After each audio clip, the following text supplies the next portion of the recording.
ഫിറോസിനെ നോക്കി നിന്ന് കഴിഞ്ഞാൽ കർമ്മ വരട്ടെ കർമ്മ ചെയ്യട്ടെ എന്ന് പറഞ്ഞ് നിന്ന് കഴിഞ്ഞാൽ വർഷങ്ങൾ നീണ്ടുപോകും. പലതും ഞാൻ കാണേണ്ട ഗതിയിൽ വരും, പലതും ഞാൻ കേൾക്കേണ്ടി വരും. എനിക്കതിന് വേണ്ടി വെയിറ്റ് ചെയ്യാൻ വയ്യ. ഞാൻ ലീഗലി മൂവ് ചെയ്തിട്ടുണ്ട്.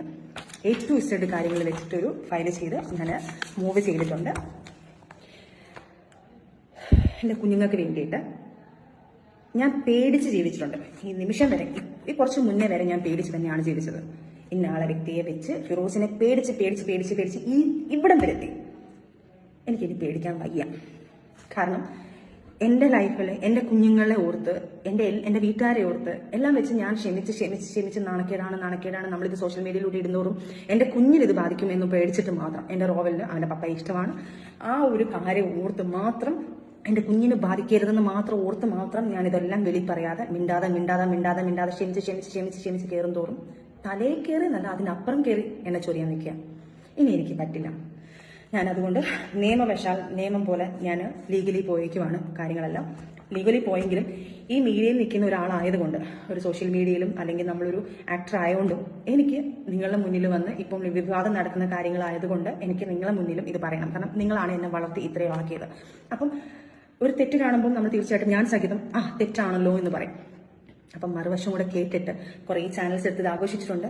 ആൾക്കാർ കൂടെ അടുത്ത് ആഘോഷിക്കാൻ വേണ്ടിയിട്ടുള്ള കുറച്ച് കാര്യങ്ങളോട് ഞാൻ ഇട്ട് തരിക. വേറൊന്നുമല്ല, എനിക്ക് എൻ്റെ ജീവിതത്തിൽ ഉണ്ടായ അനുഭവങ്ങൾ എനിക്ക് ഇനിയെങ്കിലും പറയാതിരിക്കാൻ എനിക്ക് പറ്റത്തില്ല. ഇത് ഞങ്ങളുടെ മാരേജ് സർട്ടിഫിക്കറ്റാണ്, എൻ്റെ ഫിറോസിൻ്റെ. 2024 ഒക്ടോബർ 23 ഞങ്ങളുടെ മാരേജ് നടന്നത്.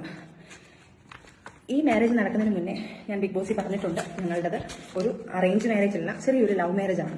ഈ പുള്ളി എന്നെ കണ്ട് ഇഷ്ടപ്പെടുന്നതും സംസാരിക്കുന്നതും ഞങ്ങൾക്ക് ഒരു മാസത്തെ ചെറിയൊരു സംസാരിക്കാൻ ഒരു ഗ്യാപ്പ് കിട്ടിയിട്ടുണ്ട്. ആ സമയത്ത് എനിക്ക് കല്യാണം ആലോചിച്ച് വന്നപ്പോൾ സമയത്ത് ഞാൻ പുള്ളിയെടുത്ത് പറഞ്ഞിട്ടുണ്ട്, എൻ്റെ സെക്കൻഡ് മാരേജ്, ഞാൻ ഓൾറെഡി സെക്കൻഡ് ആണ്, ഫസ്റ്റ് മാരേജ് കഴിഞ്ഞ് ഡിവോഴ്സ് ആണ്, എനിക്ക് അതിലൊരു കുഞ്ഞുണ്ട് എന്നെല്ലാം പറഞ്ഞു.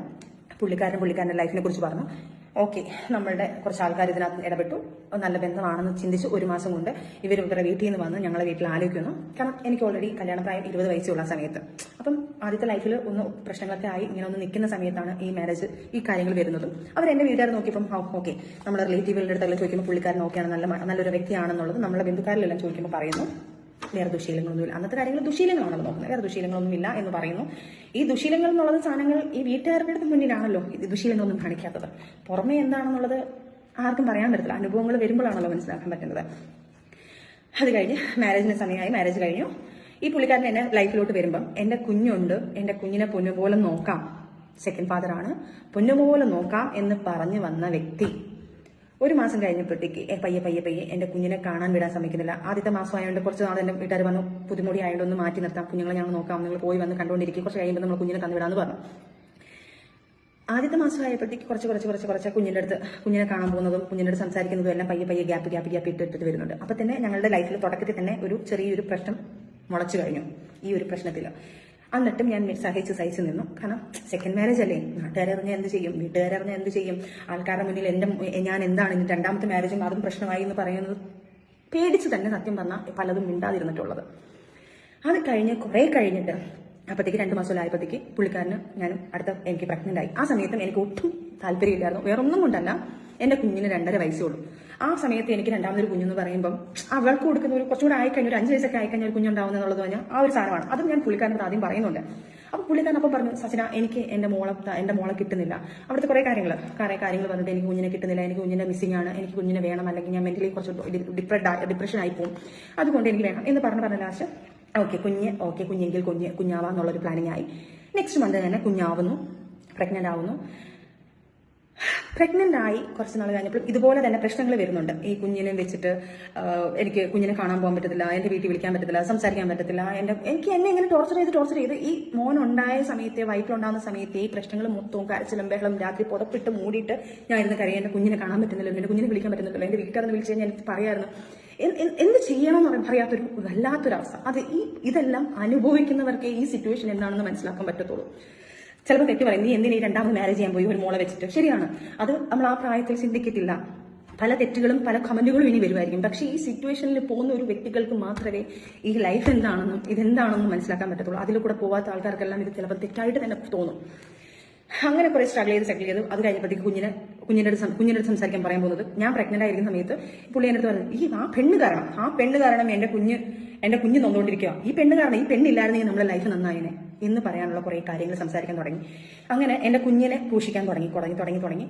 എന്റെ മോളുടെ 2.5 വയസ്സ് തൊട്ട് ഞാൻ അതുവരെ ഫോക്സ്വാനിൽ ജോലി ചെയ്യുമായിരുന്നു. ഫോക്സ്വാനിൽ എന്റെ ജോലിക്ക് വേണ്ടി ജോലി ചെയ്തിട്ട് എന്റെ കുഞ്ഞിനെ നോക്കിക്കൊണ്ടിരുന്നത്. അത് കഴിഞ്ഞ് പ്രഗ്നന്റ് ആയതുകൊണ്ട് അത് കഴിഞ്ഞപ്പോഴത്തേക്ക് ഇതുപോലെ തന്നെ എനിക്ക് ജോലിക്ക് പോകണം. കാരണം കുഞ്ഞിന്റെ ചെലവുകൾ എന്റെ സിസ്റ്ററാണ് നോക്കുന്നത്. അതിനുശേഷം ഫുള്ള് ഞാൻ ശരിക്കും പറഞ്ഞാൽ എന്റെ ലൈഫിൽ ഞാൻ ദൈവതുല്യം കാണുന്ന ഒരാളെ എന്റെ സിസ്റ്റർ മാത്രമാണ്. സിസ്റ്റർ ഇല്ലായിരുന്നെങ്കിൽ ഇന്ന് എന്റെ കുഞ്ഞുങ്ങൾ അനാഥയായിട്ട് നടന്നേനെ. ഞാൻ അവളെ എന്തിട്ട് പൂജിച്ചാലും എന്തിട്ട് കൊടുത്താലും എന്തൊക്കെ ചെയ്താലും നന്ദി എനിക്ക് പറഞ്ഞു തീരാൻ അപ്പുറമാണ്. കാരണം അവള് ഒരു അമ്മ ഇരുന്ന് ചെയ്യേണ്ട കാര്യങ്ങളാണ് എന്റെ സിസ്റ്റർ എന്റെ കുഞ്ഞിന് വേണ്ടി ചെയ്തത്. എന്റെ കുഞ്ഞിന്റെ പഠിത്തം, എന്റെ കുഞ്ഞിന്റെ ഫീഡിങ്, ആ സമയത്ത് കൊടുക്കാനുള്ള ഫുഡിന്റെ കാര്യങ്ങൾ, എന്റെ കുഞ്ഞിനുള്ള ഡ്രസ്സ്, എന്റെ കുഞ്ഞിനുള്ള സ്നഗ്ഗി, എല്ലാ കാര്യങ്ങളും എന്റെ സിസ്റ്ററാണ് നോക്കിക്കൊണ്ടിരുന്നത്. സിസ്റ്റർ ഹസ്ബൻഡിനെയും ഞാൻ നമിക്കുന്നത്. കാരണം അവരും ആ പുള്ളിക്കാരൻ നോ പറഞ്ഞാൽ എന്റെ ഇത്താക്കൊന്നും ചെയ്യാൻ പറ്റത്തില്ല. എന്നിട്ട് പോലും സാബുക്ക ഇത്താടെ ഹസ്ബൻഡ് പോലും ഇതിനകത്ത് ഭയങ്കര സപ്പോർട്ടീവായിട്ട് എന്റെ കുഞ്ഞിന് വേണ്ടിയിട്ടുള്ള കാര്യങ്ങളെല്ലാം ചെയ്തിട്ടുള്ളത്. അപ്പം എന്നിട്ട് പോലും ഞാൻ ഇതിന്റെ ഇടയ്ക്കായാലും എന്നാൽ ഞാൻ ഒരു സ്വാഭാവികമായിട്ട് നമ്മളൊരു അമ്മ എന്നുള്ളൊരു സാധനം നമ്മുടെ ഉള്ളിലുണ്ടല്ലോ. എത്രയും പോരിഞ്ഞ് കഴിഞ്ഞാലും നമുക്ക് ഉള്ളിലൊരു സാധനമുണ്ട്. അങ്ങനെ കുഞ്ഞിന്റെ റോബലിനെ പ്രസവിച്ച് കഴിഞ്ഞ സമയത്തും എന്റെ ഭാഗ്യത്തിന് ഒരു 3 മാസം ഞാൻ ഇതിന്റെ ഇടയ്ക്കൊക്കെ നമ്മൾ പ്രശ്നങ്ങൾ നടക്കുന്നുണ്ട്. ഈ കുഞ്ഞിനെ സംബന്ധിച്ചാണ് പ്രശ്നങ്ങളെല്ലാം നടക്കുന്നത്. കാരണം സ്വാഭാവികമായിട്ട് പറയുള്ളൂ. കാരണം തുടക്കത്തിലെ മോള് പപ്പ എന്നൊക്കെ വിളിപ്പിച്ച ആള് എന്റെ കുഞ്ഞിനെ കൊണ്ടുവരാൻ പറ്റത്തില്ല, എന്റെ കുഞ്ഞിന്റെ കൂടെ 2 ദിവസം നിൽക്കാൻ പറ്റത്തില്ല, എന്റെ കുഞ്ഞിന്റെ കൂടെ പോയി നിൽക്കാൻ പറ്റത്തില്ല. അങ്ങനെയുള്ള കുറെ പ്രശ്നങ്ങൾ തുടക്കം തൊട്ടേ നമ്മളിലുണ്ട്. പ്രസവം കഴിഞ്ഞ് 3-ാം മാസത്തിൽ എന്റെ വീട്ടിൽ കൊണ്ട് നിർത്തി. ആ മാസം ഞാൻ ഭയങ്കര ഹാപ്പിയാണ്. എന്റെ 2 കുഞ്ഞുങ്ങളോട് എനിക്ക് നിൽക്കാൻ പറ്റുന്നുണ്ടല്ലോ.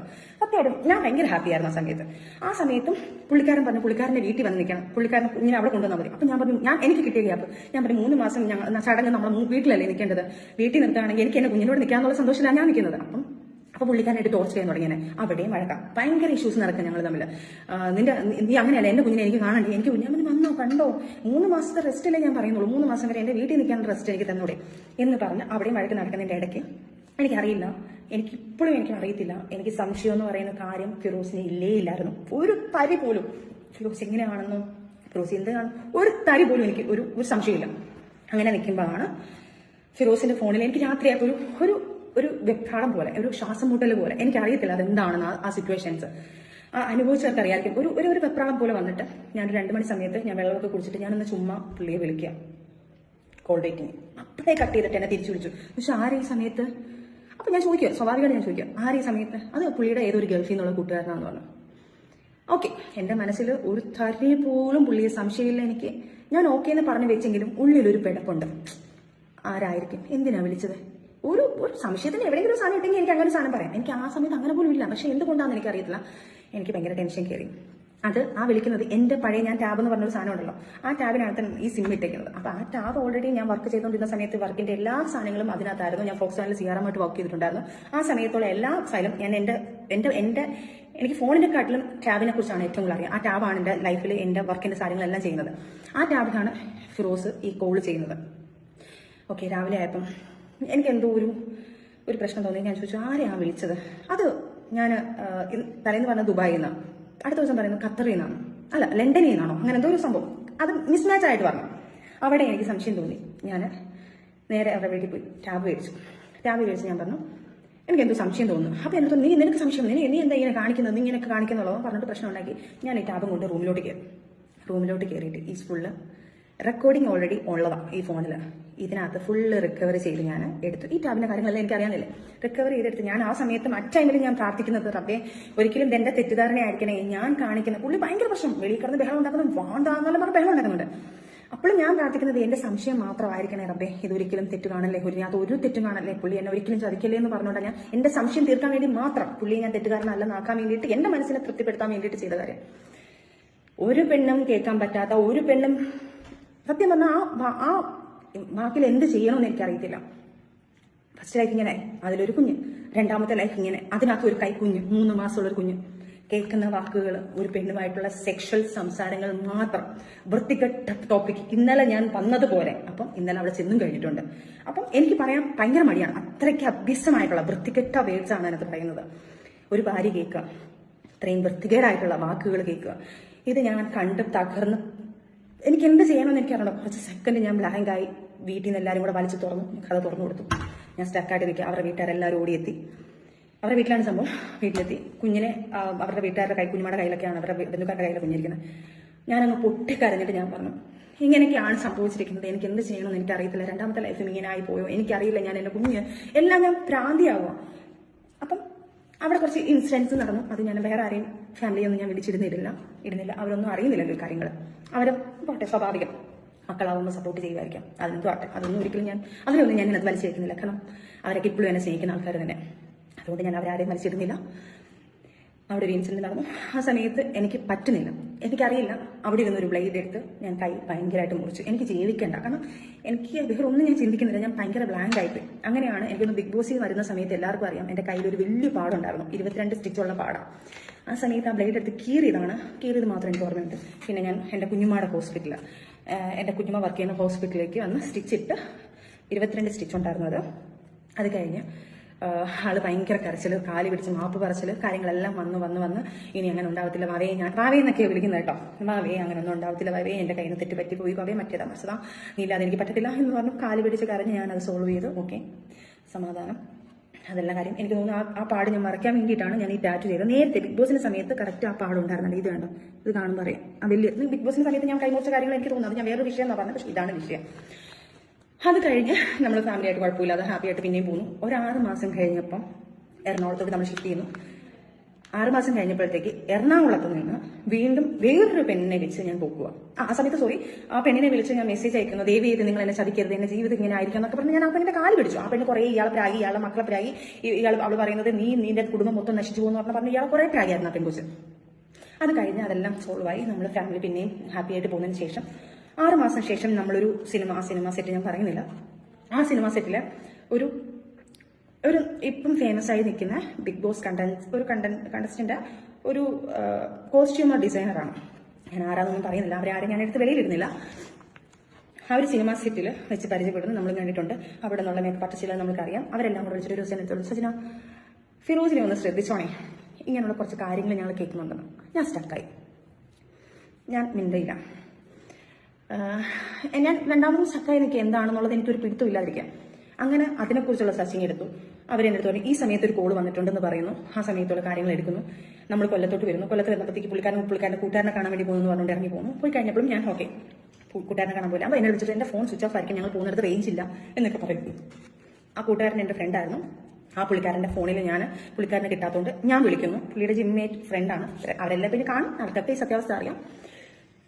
അവിടെ വെച്ച് അവർ സംസാരിക്കുമ്പോൾ ഈ കോൾ എന്നെ ആ ഫ്രണ്ട്, എൻ്റെ ആ സ്റ്റുഡൻറ് ലൊക്കേഷനിലുള്ള എൻ്റെ ആ ഫ്രണ്ട് കോസ്റ്റ്യൂമർ പുള്ളിക്കാരി എന്നെ വിളിച്ച് പറയുന്നു, സച്ചിന ഫിറോസും ഇന്നാളും കൂടെ ഭയങ്കര സംസാരം, മാറി നിന്ന് ചിരിക്കും കളിയും ഭയങ്കര കുറച്ച് സംഭവങ്ങൾ പറയുന്നുണ്ട്. ഫിറോസ് എവിടെയാണ്, നീ ശ്രദ്ധിക്കണേ ഞാൻ പറഞ്ഞല്ലേ എന്ന് പറഞ്ഞു. ഞാൻ ഫിറോസുകാരുടെ ഫോണിൽ അതിന് റേഞ്ചില്ലല്ലോ, ഫിറോസുകാരുടെ ഫോൺ അതിന് സ്വിച്ച് ഓഫ് അല്ലേ? എനിക്കറിയില്ല, പക്ഷെ ഫിറോസ് തന്നെയാണ് അവിടെ വിളിക്കുന്നത്. അവർ സംസാരിക്കുന്ന സംസാരങ്ങൾ ഭയങ്കരമാണ്. ഫിറോസ്ക്കാണ് സംസാരിച്ചുകൊണ്ടിരിക്കുന്നുണ്ട്, നോക്കുന്നത്. അപ്പോൾ ഉടനെ ഞാൻ അവരുടെ ഫ്രണ്ടിന്റെ ഫോണിൽ വിളിച്ചപ്പോൾ കോൾ വെയിറ്റിംഗ്. അങ്ങനെ അതും കുറേ പ്രശ്നങ്ങൾ വന്നു. കുറേ ഞാൻ പെട്ടെന്ന് ചുരുക്കമാണ്, കാരണം നിങ്ങൾ കേട്ട് നിങ്ങൾക്ക് മടുക്കണ്ടെന്നുള്ളതാണ്. അവിടെയും കുറേ കാര്യങ്ങൾ വന്ന് അവിടെ നിന്ന് ഞാൻ പുള്ളിക്കാരൻ്റെ ഫോൺ ഇതാക്കുന്നു, അവനെ വിളിച്ചിരിക്കുന്ന റെക്കോർഡ് ചേർക്കുന്നു, ആ പെൺകൊച്ചിനോട് സംസാരിക്കുന്ന റെക്കോർഡ് എടുക്കുന്നു. അവരുമായിട്ട് സംസാരങ്ങളായി. ഞാൻ ആ പെണ്ണിനെ വിളിച്ച് വഴക്കായി. ഞാൻ ഇങ്ങനെ ലൈഫിൽ നിന്ന് ഒരു പ്രശ്നം ഉണ്ടായി, എൻ്റെ കൈ മുറിച്ച് ഞാൻ ഇങ്ങനെയൊക്കെയുള്ള സംഭവം ഉണ്ടാക്കി, ഇങ്ങനെയൊക്കെ ലൈഫ് ഉണ്ടായി വന്നിരിക്കുകയാണ്, എന്നെ ദയവ് ചെയ്ത് അതൊന്നും എൻ്റെ ലൈഫ് നശിപ്പിക്കില്ലെന്നുണ്ട്. ആ കൊച്ചിൻ്റെ അടുത്ത് കരഞ്ഞു. ആ കൊച്ചും പറഞ്ഞു എൻ്റെ അടുത്ത് ഒന്ന് സോറി ഇത്താ, ഞാൻ എങ്ങനെയാണെന്നെല്ലാം പറഞ്ഞു. ആ കൊച്ചും കുറേ കാര്യങ്ങൾ പറഞ്ഞു. അത് വിട്ടു. അന്നും ഇതുപോലെ ഞാൻ സൂയിസൈഡിന് വേണ്ടി നോക്കി. കാരണം ജീവിതത്തിൽ എനിക്ക് മുന്നോട്ട് വേറൊരു മാർഗ്ഗമില്ല. കാരണം ആദ്യത്തെ ഒരു ലൈഫ് അങ്ങനെയായി, അതിനകത്തൊരു കുഞ്ഞ്, രണ്ടാമത്തെ ലൈഫ് ഇങ്ങനെയായി, അതിനകത്തൊരു കൈക്കുഞ്ഞായി. എനിക്ക് എന്ത് ചെയ്യുമെന്നൊരു ഒരു പിടുത്തവും ഇല്ല. എൻ്റെ മുന്നിലോട്ട് എന്താണെന്നുള്ളത് എനിക്കൊരു രംഗമില്ല. എൻ്റെ വീട്ടുകാരെന്ത് പറയും, നാട്ടുകാരെന്ത് പറയും, ആൾക്കാർ ഇനി രണ്ടാമതും ഇങ്ങനെ വരുമ്പോൾ നമ്മളെക്കുറിച്ച് നമ്മൾ അന്നത്തെ ഒരു നാട്ടുമ്പുറത്തുകാരി പോലെ ആണല്ലോ. അപ്പം തീർച്ചയായിട്ടും നാട്ടുകാർ പറയുന്നത് ഇനി അടുത്ത ലൈഫിലും എന്തെങ്കിലും ആയി എൻ്റെ വീട്ടിൽ വന്ന് നിൽക്കുമ്പോൾ ആൾക്കാർ പറയാൻ പോകുന്നത് എന്നെ ആയിരിക്കും, ഞാൻ എൻ്റെ കാരണം കാണാണ് രണ്ടാമതും ലൈഫ് ഇങ്ങനെ ആയി ആൾക്കാർ പറയും സ്വാഭാവികമായിട്ട്. അതുകൊണ്ട് സഹിച്ച് പിന്നെയും കുറേ ശ്രമിച്ചു. പിന്നെയും കാലുപിടുത്തവും കരച്ചിലും, പിന്നെയും പൊക്കുന്നു, പിന്നെയും കരയുന്നു, പിന്നെയും പറയുന്നു. ഇതിന്റെ ഇടയ്ക്ക് പിന്നെ ഒരു വലിയൊരു ബ്രേക്കപ്പ് ആവുന്നു. ഒരു 6 months ഞങ്ങൾ പിരിഞ്ഞു നിൽക്കുന്നു, പിന്നെ ഞങ്ങൾ പിന്നെ ഒരുമിക്കുന്നു. ഇങ്ങനെ തന്നെയാണ് കടന്നു പോകുന്നത്. ഇതിന്റെ ഇടയ്ക്ക് എൻ്റെ കുഞ്ഞുങ്ങൾ വളർന്ന് വലുതായിക്കൊണ്ടിരിക്കുന്നു. പിന്നെ ആയപ്പം എൻ്റെ കുഞ്ഞിനെ ഞാൻ സ്ട്രോങ് ആയിട്ട് ഞാൻ വർക്കിന് ഇറങ്ങാൻ പോകുന്നു. ഞാൻ ഇതിന്റെ ഹോണ്ട ഷോറൂമിൽ കയറുന്നു. അവിടെ ജോലിക്ക് കയറിയ സമയത്ത് ഞങ്ങൾ ഒരു റെന്റൽ ഹൗസിലോട്ട് മാറി. ഇവരും റെന്റൽ ഹൗസിലായിരുന്നു. അവിടുന്ന് ഫാമിലി എല്ലാം കൂടെ നിൽക്കുന്നത്, ഞങ്ങൾ വേറൊരു റെന്റൽ ഹൗസിലോട്ടായി. അവിടുന്ന് ഞങ്ങൾ എറണാകുളത്തൊക്കെ പോയിട്ട് തിരിച്ച് കൊല്ലത്ത് വന്ന് വേറൊരു റെന്റൽ ഹൗസ് എടുക്കുന്നു. വന്ന് ഞാൻ ജോലിക്ക് കയറുന്നു. എൻ്റെ ലക്ഷ്യം ജോലിക്ക് കയറുക എന്നുള്ളത് എൻ്റെ കുഞ്ഞിനെ ചെലവിന് കൊടുക്കണം. കാരണം ഒരാളുടെ ഭർത്താവ് എന്ന് പറഞ്ഞാൽ അയാളുടെ കയ്യിൽ നിന്ന് ചെലവിന് മേടിക്കുന്നത് മോശമല്ലേ. അപ്പം എനിക്ക് അയാളുടെ കയ്യിൽ നിന്ന് കൊടുക്കാതെ എൻ്റെ കയ്യിൽ നിന്ന് കൊടുക്കണമെന്ന് ഞാൻ ജോലിക്ക് കയറുന്നു. സത്യവാസം 20,000 സാലറി ഉള്ളതിന് ഞാൻ 15,000 സാലറി ഉണ്ടെന്നേ പറഞ്ഞിട്ടുള്ളൂ. കാരണം എന്ന് വെച്ച് കഴിഞ്ഞാൽ എനിക്ക് പേടി 5,000 രൂപ കൊടുക്കേണ്ട. കുഞ്ഞിനെ തന്നെ ഇപ്പം തന്നെ പറയുന്നുണ്ട് കുഞ്ഞു കാരണമാണെന്ന് പറയുമ്പോൾ അത് വേണ്ടാന്ന് പറഞ്ഞുകൊണ്ട് ഞാൻ 15,000 രൂപ എന്ന് പറഞ്ഞ് ഞങ്ങൾ അവിടുത്തെ മാനേജറിനടുത്തും ഞങ്ങൾ അവിടുത്തെ ചേച്ചിമാർത്തൊക്കെ പറഞ്ഞു എൻ്റെ സാലറി ഇത്രയാണെന്ന് പറയണേ എന്ന് പറഞ്ഞിട്ട് 15,000 രൂപ ഞാൻ പറഞ്ഞു. അത് കഴിഞ്ഞ് ഞാൻ അതിനകത്ത് 5,000 കുഞ്ഞിന് വേണ്ടി ചെലവിന് മുക്കി കൊടുക്കാൻ നോക്കുന്നു. അതിൻ്റെ ഇടയ്ക്ക് അതിനുശേഷം വീണ്ടും അപ്പോൾ ആ സമയത്ത് ഇതുപോലെ എനിക്ക് തോന്നുന്നു ബിഗ് ബോസിൽ വന്ന ആ സമയത്ത് ലൈവിനകത്ത് കുറേ ഉണ്ട് വീഡിയോ. അതും ആരെങ്കിലുമൊക്കെ എടുത്ത് ഇത്രയും ക്ലിപ്പുകൾ എടുത്തിരുന്നുകൊണ്ട് അതും കൂടെ കൊടുത്ത് ഇടുകയാണെങ്കിൽ കുറച്ച് ഉപകാരമായിരുന്നേനെ. അന്നും ഇതുപോലെ മുഖങ്ങളെല്ലാം പാടുകളൊക്കെ വരുത്തി വയ്യാണ്ടായിട്ടാണ് ഞാൻ ബിഗ് ബോസിന്റെ അതിൽ വന്ന് ആ ലൈവിൽ വരുന്നതും. അപ്പോൾ എല്ലാവരും ലൈവിൽ തന്നെ ചോദിക്കുന്നുണ്ട് ഫിറോസ് അടിച്ചതാണ് എന്താണെന്നൊക്കെ ചോദിക്കുന്നുണ്ട്. അപ്പം ഞാൻ നല്ല മാർക്കിന് വീണതാ സ്റ്റെപ്പിൽ നിന്ന് മറിഞ്ഞ് വീണതാന്നൊക്കെ പറയുന്നു. അങ്ങനെ പ്രശ്നങ്ങൾ രൂക്ഷമാക്കിക്കൊണ്ടിരിക്കുക. കാരണം എനിക്ക് അതിനകത്ത് മെയിൻ രൂക്ഷമാകാൻ കാരണം ഞാനിത് വേണ്ട എന്ന് പൂർണ്ണമായിട്ട് വെക്കാൻ കാരണം ബിഗ് ബോസിൽ നിന്ന് വരുന്ന സമയത്ത് നമുക്കൊക്കെ അറിയാം, ബിഗ് ബോസിൽ പോയ ആൾക്കാർക്കറിയാം, നമ്മളൊരു 3 ആഴ്ചത്തെ പേയ്മെന്റ് ആദ്യമേ നമ്മൾ അക്കൗണ്ടിൽ വീഴും. അപ്പം ഞാൻ എൻ്റെ അക്കൗണ്ട് എടുത്ത് എൻ്റെ ഉമ്മയുടെ കൈ കൊടുത്തിട്ടാണ് പോയത്. കാരണം ചിലവിന് എന്തെങ്കിലും കൊടുക്കട്ടെ. ആ സമയത്ത് ഞാൻ കുറച്ച് സ്ട്രോങ് ആയി വന്നു. ഞാൻ കുറച്ച് എൻ്റെ ഉമ്മയുടെ ചെലവിന് പിള്ളേർക്ക് ചെലവിന് കൊടുക്കാൻ വേണ്ടി കൊടുക്കും കാര്യങ്ങളെല്ലാം ചെയ്യുന്നുണ്ട്. അങ്ങനെ ഞാൻ എൻ്റെ ATM എടുത്ത് ഉമ്മയുടെ കൊടുത്തിട്ടാണ് പോകുന്നത്. എന്തെങ്കിലും ആവശ്യം ഉണ്ടെങ്കിൽ വീട്ടിൽ കാര്യങ്ങൾ എന്തെങ്കിലും ഉണ്ടെങ്കിൽ ചെയ്യണേ, എന്തെങ്കിലുമൊക്കെ ഉണ്ടെങ്കിൽ ഇതിനകത്ത് നിന്ന് പൈസ വരുമ്പോൾ നിങ്ങൾ എടുക്കുമെന്ന് പറഞ്ഞുകൊണ്ട് ഞാൻ കൊടുത്തു. ഞാൻ പറഞ്ഞുകൊണ്ട് അത്യാവശ്യം എല്ലാ കാര്യങ്ങളും ചെയ്യണം. കാരണം കുഞ്ഞുങ്ങൾ 2 കുഞ്ഞുങ്ങളാണ് നിൽക്കുന്നത്. ഇപ്പോൾ ഒരു കുഞ്ഞു മാത്രമല്ല 2 കുഞ്ഞുങ്ങളോട് നിൽക്കുന്നത് എന്ന് പറഞ്ഞാൽ കൊടുത്തിട്ട് പോയ സാധനം തിരിച്ച് വന്നപ്പോൾ ഒരു 10,000, 20,000, 25,000, 30,000 നടും കറക്റ്റ് 30,000 രൂപയ്ക്കകത്തുന്നുണ്ട് ഈ അക്കൗണ്ടിൽ നിന്ന് പൈസ പോയിട്ടുണ്ട്. അത് തക്കതായ കറക്റ്റ് തെളിവ് എൻ്റെ വീട്ടുകാർ പറയുന്നുണ്ട്. ബിഗ് ബോസിൽ നിന്ന സമയത്ത് ഞങ്ങൾക്ക് ഡ്രസ്സ് അയച്ചു തരണമെന്ന് പറഞ്ഞു. ഇവർക്ക് ആ സമയത്ത് കൊളാബ് കാര്യങ്ങളോ അങ്ങനെ ഒന്നും അറിയത്തില്ല. എവിടെ നിന്ന് എടുക്കണമെന്ന് അറിയത്തില്ല, എന്ത് ചെയ്യണമെന്ന് അറിഞ്ഞൂടെ. പെട്ടെന്ന് ഒരു ഡ്രസ്സ് ഞങ്ങൾ കൊണ്ടുപോയത് ഞങ്ങൾക്ക് ഇന്ന ഫംഗ്ഷൻ ഇടണമെന്ന് പറഞ്ഞപ്പോൾ ഇവർ തന്നെ ഏതൊക്കെയോ കടയിൽ നിന്ന് പോയി സാധനങ്ങൾ കഴിച്ചു. കാരണം അവിടെ നിൽക്കുകയല്ലേ, പൈസ കൊടുക്കുന്നത് ഇതിനകത്ത് മോശമായിട്ട് ഞാൻ പറഞ്ഞു എന്ത് ആവശ്യമാണെങ്കിൽ ഇതിനകത്ത് എടുത്തോളം പറഞ്ഞു. അപ്പോൾ എൻ്റെ അക്കൗണ്ടിൽ നിന്ന് ഒരു 30,000 രൂപ ചെലവിനായിട്ട് ഒരു 10,000-15,000 രൂപ പോയിട്ടുണ്ട്. ഡ്രസ്സിന് കുറച്ച് പൈസ എടുത്തിട്ടുണ്ട്. അതും പറഞ്ഞ് ഫിറോസ് അങ്ങ് ടോർച്ചറിങ് തുടങ്ങി. നിന്റെ വീട്ടുകാരെടുത്ത് നശിപ്പിച്ചു, നിന്റെ വീട്ടുകാർക്ക് നിന്റെ മൂക്ക് മറ്റേത് മറിച്ചതെന്ന് പറഞ്ഞ് എനിക്ക് ടോർച്ചറിങ് തരാൻ തുടങ്ങി. എന്നിട്ടും ഞാനിതെല്ലാം കഴിഞ്ഞ് ഞാൻ ഈ പൈസയൊക്കെ കൊടുത്തു. ഈ സമയത്ത് നമുക്ക് മെന്റലി കുറച്ച് ഞങ്ങൾ ഭയങ്കര പ്രശ്നമാണ്. ഞങ്ങൾ തമ്മിൽ പിരിഞ്ഞു നിൽക്കുന്നു. പോട്ടെ, ഞാൻ ഒത്തു കുഞ്ഞിന് വേണ്ടി പിന്നെയും സഹിക്കാം. പ്രോഗ്രാം വരുന്നു, ഞാൻ സീരിയലിൽ ചേർന്നു. സീരിയലിൽ കയറുമ്പോൾ എൻ്റെ കൂടെ വർക്ക് ചെയ്യുന്ന ആൾക്കാർ സീരിയലിൽ തന്നെ ഇപ്പം സീരിയലിൽ എൻ്റെ കൂടെ നിൽക്കുന്ന ടീമിനെല്ലാം മനസ്സിലാവും. ഇഷ്ടം മാത്രമല്ല പ്രണയകരണം എന്നുള്ള പറഞ്ഞ സീരിയൽ അവരുടെ എല്ലാവർക്കും അറിയാം, അവർക്കൊക്കെ അറിയാം. ഈ പുള്ളിക്കാരൻ വന്ന് എൻ്റെ കൂടെ ഇരിക്കും. സംശയമാണ് പുള്ളിക്കാരൻ ചെയ്യുന്നതോ പോരായിട്ട് എന്നെ സംശയമാണ്. ഓക്കെ, കുഴപ്പമില്ല, എനിക്ക് ഭയങ്കര സന്തോഷം. അപ്പോൾ ഞാൻ പറയും അലിക്ക എന്നെ ഭയങ്കര കാര്യം അതുകൊണ്ടാണ് എൻ്റെ കൂടെ വന്നിരുന്നു. അവിടെ നിന്ന് ഞങ്ങളുടെ കൂടെ അപ്പോഴും എനിക്ക് നാണെങ്കിൽ പുള്ളി ഒരു ആർട്ടിസ്റ്റ് അല്ലേ, ഇവിടെ വന്ന് നിൽക്കുമ്പോഴത്തേക്ക് പുള്ളി എല്ലാം നടക്കുന്നത് അങ്ങനെ കുറച്ച് സംസാരങ്ങൾ അവിടെ നടന്നപ്പോൾ ഞാൻ പറയുമ്പോൾ പുള്ളി പറയും നീ അവനോട് മറ്റൊന്നുണ്ടാക്കാൻ വേണ്ടിയില്ലേ, നീ ഇവനോട് ഇതുണ്ടാക്കാൻ വേണ്ടിയിട്ടില്ലേ, അങ്ങനെ നീ ഉണ്ടാക്കണ്ട. അപ്പം ഞാൻ പറയും ഞാനല്ല ഫിറോസ്ക്ക് ഇതൊന്നും ചെയ്തിട്ടുള്ളത്, നിങ്ങളാണ് ഇതെല്ലാം ചെയ്തിട്ടുള്ളത്, നിങ്ങൾ എന്നെ തലയിലാക്കരുതെന്ന് പറഞ്ഞാൽ അവിടുന്ന് വഴക്കിൽ തുടങ്ങി. പിന്നെ ഞാൻ എൻ്റെ വീട്ടിൽ ഈ കാര്യങ്ങളൊക്കെ പറഞ്ഞു. എനിക്ക് സമാധാനമില്ല. അങ്ങനെ ലാസ്റ്റ് നമ്മൾ ഡിവോഴ്സിലാവാന്നുള്ള തീരുമാനം എത്തി. അങ്ങനെ നമ്മൾ പിരിഞ്ഞു നിന്നു. ഇതിൻ്റെ ഇടയ്ക്ക് ഞാൻ ഇവനെ പിരിഞ്ഞ് ഞങ്ങൾ മാറി നിന്ന സമയത്ത് എൻ്റെ കൂടെ വർക്ക് ചെയ്യുന്ന ക്രൂവിനെ വിളിച്ചിട്ട് ഇവൻ പറയുന്നു നീ അവനോട് പച്ചയ്ക്ക് പറയാൻ പറ്റാത്ത വാക്കുകൾ അവനെ കുറിച്ച് പറഞ്ഞിട്ടുള്ളത്, നീ അവനോട് കിടക്കുകയല്ലേടി, നീ അവരെ വിളിച്ചിട്ട് പല ആൾക്കാരും എന്നെ വിളിച്ചിട്ട് എനിക്ക് പല വർക്കുകൾ പോലും പോയിട്ടുണ്ട്. കാരണം ഇതെനിക്ക് പുറത്ത് പറയാൻ പറ്റാതെ, കാരണം പറഞ്ഞു കഴിഞ്ഞാൽ അതിനും പേടിച്ചിട്ട് ആൾക്കാർ എന്തെങ്കിലുമൊക്കെ വിചാരിച്ച് ലാസ്റ്റ് എനിക്ക് വർക്ക് തന്നില്ലെന്ന് പറഞ്ഞാൽ ഞാൻ ഇത് ആദ്യം പറയത്തില്ല. അവർ വിളിച്ചിട്ട് സജന ഞങ്ങൾക്ക് ഒരു ഫാമിലി ഉള്ളതാണ്, അവൻ വിളിച്ചിട്ട് തന്നെ നിന്നോട് അങ്ങനെ എങ്ങനെയാണെന്ന് പറഞ്ഞ് ഞങ്ങൾ പറയുന്നത് ചെയ്ത് നിങ്ങളില്ലെങ്കിൽ വേറെ വർക്ക് കിട്ടും എന്ന് പറഞ്ഞിട്ട് അവർ പല വർക്കുകൾ പല സീരിയൽസ് ആവട്ടെ സിനിമ ആവട്ടെ എല്ലാ കാര്യങ്ങളും ആൾക്കാരെ പറഞ്ഞ് എൻ്റെ ഫ്രണ്ട്സിനെ വിളിച്ചിട്ട് സംശയം ഞാൻ ആരെയും കൂടെ പോയി ഇയാൾ വേണ്ടാന്ന് വെച്ച് നമ്മൾ പിരിഞ്ഞ ആൾക്കാരാണ്. എന്നിട്ട് ഇയാൾ എന്നെ വിടാതെ ടോർച്ചർ ചെയ്ത് എന്നെ ഡിവോഴ്സ് തരാൻ പറഞ്ഞാൽ ഡിവോഴ്സ് ചെയ്തില്ല, എനിക്ക് സമാധാനം തരാതെ ഇങ്ങനെ പുറകെ നടന്ന് ടോർച്ചർ ചെയ്തുകൊണ്ടിരിക്കുക. എൻ്റെ ഫ്രണ്ട്സിനെ വിളിച്ചിട്ട് പറയുന്നത് നീ അവളോട് കിടക്കുന്നതൊക്കെ പറയുന്നത് എല്ലാവരും പറഞ്ഞു നീ അവളോട് കടന്നില്ലേ. അതായത് ഒരു പെണ്ണ് കേൾക്കാൻ പറ്റുന്ന അപ്പുറം എൻ്റെ വീട്ടുകാർ വിളിച്ച് ഷൗട്ട് ചെയ്തു. അവരുടെ വീട്ടുകാർക്ക് പറയുന്നു, അവർ വീട്ടുകാർ വിളിച്ച് പറയുന്നു ആ കൊച്ചിനെ എന്ത് ജീവിക്കാൻ സമ്മതിക്കും. അവർ വീട്ടുകാർ സഹിതം പറഞ്ഞു. അവരുടെ വീട്ടുകാരൊക്കെ ഇപ്പോഴും എൻ്റെ കൂടെ നല്ല രീതിയിൽ സഹായിക്കുന്ന ആൾക്കാരാണ്. ഇതെല്ലാം സഹിച്ച് ഇതെല്ലാം ഞാൻ കഴിഞ്ഞതിന് ശേഷം എൻ്റെ ലൈഫിൽ ഞാൻ സഖി കെട്ടിട്ടാണ് ഞാൻ വീഡിയോ ചെയ്യാൻ വേണ്ടി പോകുന്നത്. നിങ്ങൾക്ക് ഇനിയുള്ളൊരു ചോദ്യം ഞാൻ ചോദിക്കാം. എൻ്റെ കയ്യിലാണ് ഒരു തെറ്റെങ്കിൽ 5 വർഷമായി ഞങ്ങൾ പിരിഞ്ഞു ജീവിക്കാം. ബിഗ് ബോസിന് ശേഷം ഒരു 6-7 മാസം കഴിഞ്ഞപ്പോൾ തന്നെ ഞങ്ങൾ പിരിഞ്ഞു ജീവിക്കാൻ തുടങ്ങിയ ആൾക്കാരാണ്. ഞാനൊരു വിൻഡോയിനകത്ത് വന്ന് പറഞ്ഞു, ഒരു ഇയറിനെ കുറിച്ച് പറഞ്ഞിട്ടുണ്ടായിരുന്നു പറഞ്ഞു എന്തോ ഞങ്ങൾ പിരിഞ്ഞിട്ടുണ്ടായിരുന്നു എന്നുള്ളത്. അത് 2.5 വർഷം കഴിഞ്ഞിട്ടേ ഉള്ളൂ, 2.25 വർഷമായിട്ടേ ഉള്ളത് ആ വീഡിയോ വന്നിട്ട്. അതിനകത്ത് ഞാൻ വ്യക്തമായിട്ട് പറയുന്നുണ്ട്. ആ വീഡിയോ ക്ലിപ്പ് കൂടെ നിങ്ങൾ ദയവ് ചെയ്ത് തരണം. ഞങ്ങൾ കുറേ നാളുകളായിട്ട് ഞങ്ങൾ പിരിഞ്ഞ് ജീവിക്കുകയാണ്. ഞങ്ങളിപ്പം അത് പക്ഷേ പൂച്ചം സംസാരിക്കാൻ തുടങ്ങി, ആൾക്കാർ പറയാൻ തുടങ്ങി ഞങ്ങൾ ഡിവോഴ്സ് ആണെന്ന് പറയാൻ തുടങ്ങി. അത് പല വേറെ രീതിയിലോട്ട് ആവാതിരിക്കാൻ വേണ്ടി ഞാനിപ്പം മീഡിയയിൽ വന്ന് പറഞ്ഞു. ഞാനാണ് ആദ്യമായിട്ടൊരു മീഡിയയിൽ വന്ന് സംസാരിക്കുന്നത്. ഈ പറയുന്ന തെറ്റ് എൻ്റെ കയ്യിലാണെങ്കിൽ ഒരു ഒരു ഒരു കോമൺ സെൻസ് നിങ്ങൾ ചിന്തിച്ചാൽ മതി. ആ സമയത്ത് ഈ പറയുന്ന ആൾ എൻ്റെ കൂടെ ഉണ്ടെങ്കിൽ, ഞാൻ അതിന് വേണ്ടിയിട്ടാണ് ഈ വീഡിയോ ചെയ്യുന്നുണ്ടെങ്കിൽ, തൊട്ടുപുറകെ ഇയാൾക്ക് അറിയാവുന്ന കാര്യമല്ല, ഇയാൾ വെച്ചേക്കുവോ, ഇയാൾ ഇതെല്ലാം വന്ന് വിളിച്ച് പറയത്തില്ല ഇയാള്. എനിക്ക് അങ്ങനെ ഒരു സാധനം ആ പുള്ളി എനിക്ക് ഇനി തെളിയിക്കാൻ എനിക്ക് ആകെപ്പാടെ എൻ്റെ ഒരു കൂട്ടുകാരിയുടെ മെസ്സേജുകൾ മാത്രമേ ഉള്ളൂ. ഞാനും പുള്ളിയായിട്ട് നമ്മൾ പൊങ്ങച്ചത്തോടെ പറയും, ഈ പുള്ളിക്കാരനെ ഇത്ര വർഷമായിട്ട് എനിക്ക് പരിചയമാണ്, ഇത്ര വർഷം അങ്ങനെ പറഞ്ഞു പോയിട്ടുണ്ടായിരിക്കും. ഞാൻ 4 വർഷമോ 5 വർഷമോ 10 വർഷം എന്നൊക്കെ ഞാൻ പറഞ്ഞിട്ടുണ്ടായിരിക്കാം. 10 വർഷം ഒന്നും ഞാൻ പറഞ്ഞിട്ടില്ല. ഇനി അത് പിടിച്ചുകൊണ്ട് ആൾക്കാരുടെ അടുത്ത് പറയല്ലേ ദൈവം ചെയ്ത്. ഇതിനകത്ത് പറയുമ്പോൾ പേടിയാണ് സത്യം പറഞ്ഞാൽ. 4 വർഷത്തെ പരിചയം എന്ന് പറഞ്ഞു കാണുമായിരിക്കാം. ആ സാധനം ഞാൻ തെളിവ് കാണിക്കാം.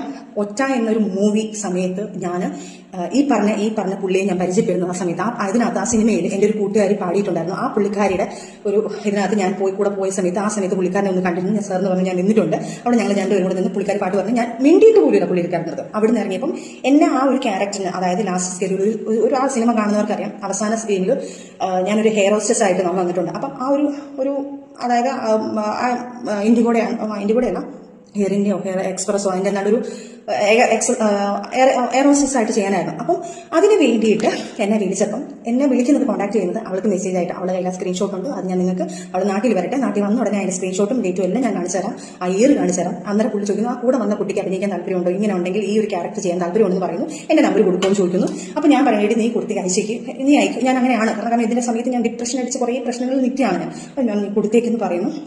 അവളാണ് ഈ നമ്പർ കൊടുക്കുന്നതും. ആ സിനിമയുടെ സമയത്താണ് ഞാൻ പുള്ളിയെടുത്തൊന്ന് സാറിന് വിളിച്ച് സംസാരിക്കുന്നത്. അതിനുശേഷം ലൈഫിലുണ്ടായ പ്രശ്നങ്ങളോട് നല്ല ഫ്രണ്ട്ഷിപ്പായി. ആ സാധനമാണ് ഈ 4 വർഷം മുന്നേ 10 വർഷം മുന്നേ ഞാൻ എൻ്റെ ജീവിതം തകരാൻ ഈ പുള്ളി കാരണമാണെന്നുള്ള സാധനം സ്ക്രിപ്റ്റ് ഉണ്ടാക്കിയത്. എനിക്ക് വയ്യ, ദയവ് ചെയ്ത് ഈ പ്രശ്നങ്ങളും കൂടെ ആ മനുഷ്യൻ, നമ്മളൊരു ഹെൽപ്പ് ചെയ്യുന്ന ഒരു മനുഷ്യൻ, നമ്മൾ ഒരു ബാക്ക്ബോണായിട്ട് നിൽക്കുന്ന ഒരാളിനെ വലിച്ച് കൊന്ന് ഇത്രയും ഒരു നികിഷ്ടമാക്കി വെച്ചത്, പ്ലീസ് അങ്ങനെയുള്ള കാര്യങ്ങൾ പറയരുത്. ശരി, എൻ്റെ കയ്യിൽ നിന്ന് കുറേ തെറ്റുകൾ പറ്റിയിട്ടുണ്ട്. ഞാൻ തെറ്റ് പറ്റിയിട്ടില്ലെന്ന് പറയുന്നില്ല. ഞാൻ ഒരു വീഡിയോ കേട്ട് നമ്മൾ കുറച്ച് സാധനങ്ങളൊക്കെ ഇട്ടതിൽ അതിനാണ് ഇത് വിവാദമായി എന്ന് പറയുന്നു. പക്ഷേ അതിന് മുന്നേ എന്നെ ഇതിങ്ങനെ ഇയാൾ പീഡിപ്പിക്കാൻ തുടങ്ങിയിട്ടുണ്ടല്ലോ. ഈ പീഡനം കുറേ നാൾ കൊണ്ടുണ്ട്. ഓക്കെ, അറ്റ് പ്രസന്റ് ഞാൻ ഇത്രയും സാധനം ചുരുക്കി ഞാനൊരു കംപ്ലൈന്റ് ആക്കി. ഇനി പറയാൻ പോകുന്ന കാര്യങ്ങൾ വരെ ഇവൻ നല്ലതാണെങ്കിൽ ഓക്കെ, എന്നെക്കുറിച്ച് പറയാൻ ഞാൻ അങ്ങനെ നടക്കുന്നു, ഞാൻ ഇങ്ങനെ നടക്കുന്നു. ഇവൻ എനിക്ക് ഡിവോഴ്സ് തരുന്നിട്ടില്ലായിരുന്നു. ഇവൻ ഡിവോഴ്സ് തരാൻ വേണ്ടി തരാമെന്ന് പറഞ്ഞു.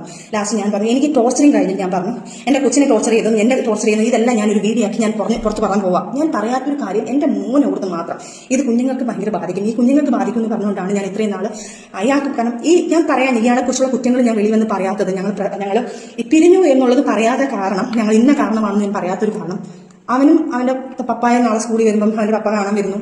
അവൻ്റെ അടുത്ത് ഞാനൊന്നും പറഞ്ഞിട്ടില്ല, എൻ്റെ കുഞ്ഞിനെ പപ്പ എന്ന് പറഞ്ഞ ജീവനാണ്. അപ്പോൾ ഈ കുഞ്ഞിനെ പപ്പ കൊണ്ടാക്കാൻ പോകുമ്പോൾ എടാ നിന്റെ പപ്പ ഇന്നാണ് കല്യാടാ എന്ന് പറയരുത് എന്ന് പറഞ്ഞ് പേടിച്ചിട്ടാണ് ഞാൻ ഇതൊന്നും വെളിയിൽ പറയാതെ ക്ഷമിച്ച് ഇത്രയുമായത്.